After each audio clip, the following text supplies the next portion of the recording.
The ship is still. The ocean stretches in every direction. Somewhere below deck, a sailor has died during an active mission. There's no port nearby, no runway, no way home. This is the story of how the U.S. Navy says goodbye when there's no shore to return to. Captain, request permission to bury the dead.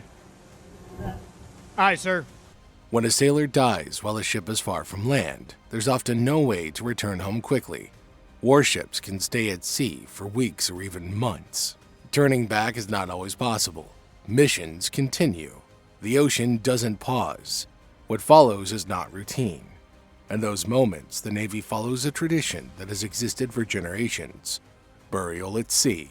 Lieutenant Commander Rockwell, Allie, I'm so sorry for your loss. This type of burial is never casual. It's used only when there's no other option, or when the sailor asked for it while they were alive. Some officers and sailors choose it on purpose. They spent their lives on the water. They worked, ate, slept, and stood watch at sea. For them, returning to the ocean feels right. Once the decision is made, the crew begins careful preparation. The bodies move to a secure space on the ship. Most modern ships have a temporary refrigeration unit. This keeps the remains preserved and treated with dignity.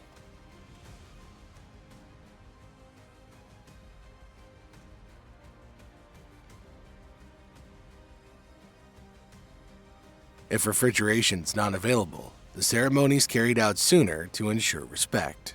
A small assigned team handles the preparation. This usually includes medical staff and a burial detail chosen for their discipline and professionalism. The body is gently cleaned. This is done quietly and carefully. There are no shortcuts. These actions are guided by strict procedures that have been refined over decades. After this, the sailor is dressed in full dress uniform. For officers, this means formal attire with correct rank markings. Medals and ribbons earned in service are placed exactly where they belong. White gloves are added. The uniform is checked again and again. Even now, appearance matters. The Navy believes respect doesn't end with death. While this happens, the chaplain prepares the service. The words are short and simple. Today we honor the life of Lieutenant Junior Grade Mark Rockwell Pate. I'm honored to take part in this ceremony. They're usually non-denominational unless the sailor's records request something specific. This isn't a long speech. There are no personal stories. The focus is on duty, service, and honor. At the same time, the boatswain's mate prepares the deck. The sailor is responsible for the ceremony and seamanship. They plan where everyone will stand. They rehearse the timing. They prepare the ceremonial whistle and the ship's bell. Every moment is reviewed.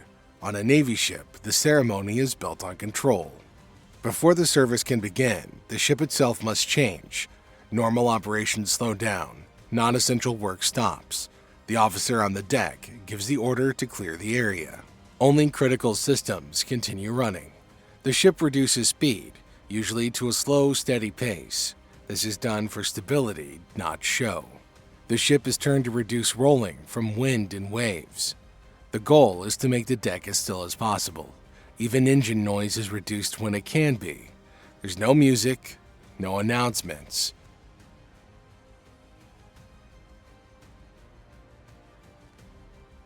Just quiet. The ceremony usually takes place on the aft deck facing open water. The space is cleaned and cleared. For a short time, the warship becomes something else. For a brief time, a warship stops being a weapon and becomes a place of farewell. The crew assembles in silence. Sailors line both sides of the deck. They stand straight, hands behind their backs, eyes forward. Everyone knows where to stand. This is planned in advance. From junior sailors to senior members, all follow the same rules. The executive officer and senior enlisted leaders stand at the front. The chaplain stands near the body. The captain remains separate. The captain doesn't join the formation. Their role is to observe and approve, not to lead the ritual directly. The ship is quiet, except for the wind and water. The ceremony begins with a single sharp sound. The boatswain's whistle cuts through the air. The sound has been used for centuries. It signals respect and attention. The ship's bell follows. It rings slowly and clearly.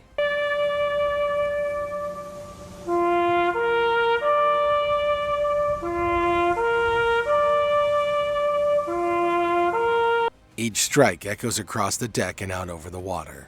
Then the chaplain speaks.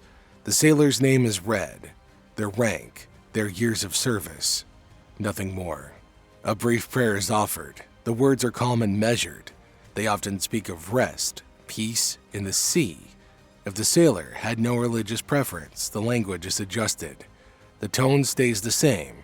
Respect doesn't change. No one shifts their weight. No one looks away. This is the moment every sailor understands could one day be theirs. After the prayer, the honor guard steps forward. This group is chosen carefully. Their movements are slow and perfectly timed. They lift the body with steady hands. There's no rush, no visible effort. Every step is deliberate.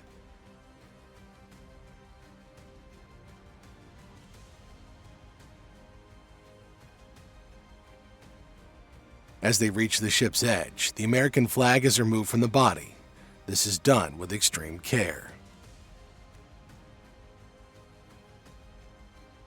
The flag is folded into a precise triangle, 13 folds.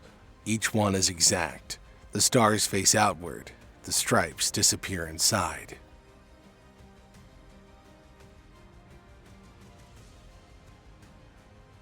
This flag will not be buried. It will be returned to the family. It will be logged, labeled, and protected until it reaches them. It carries weight far beyond cloth. When the flag is secured, the captain gives a small nod. No words are spoken. That's the signal.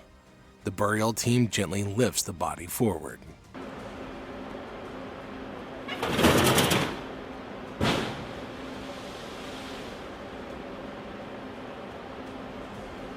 There's no splash that anyone focuses on, no final speech. Gravity takes over. The ocean receives the sailor. The body disappears beneath the surface. The crew doesn't move. No one speaks. The silence is part of the ceremony. It's not awkward. It's intentional. There is no bugle, no gun salute. Out here, simplicity matters. Sometimes the chaplain adds one final line. To you for our departed brother, and for all those whom we remember but see no longer. Grant them eternal rest. May your everlasting love and grace comfort those who are left behind to honor them well. Sometimes nothing's said at all. Both are acceptable. The Navy understands that silence can speak clearly. After a moment, the boatswain's whistle sounds once more. This marks the end. Still, no one moves until the captain gives the final order. Carry on. With those words, the formation breaks. Sailors step away in the same order they arrived.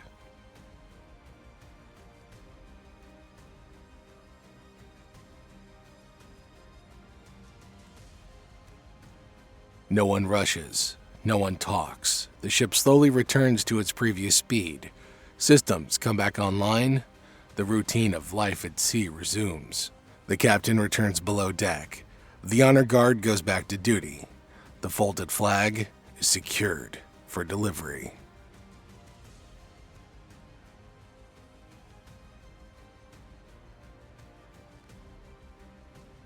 On the surface, everything looks normal again, but the moment stays with the crew.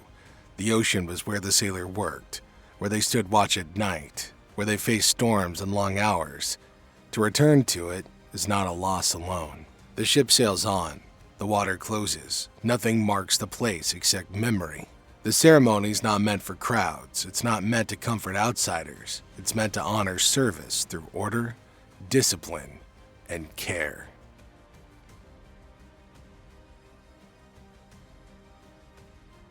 A burial at sea is not about sadness alone. It's about acknowledgement. It says one simple thing without ever speaking it directly. You served. You mattered. And you are carried forward with the ship.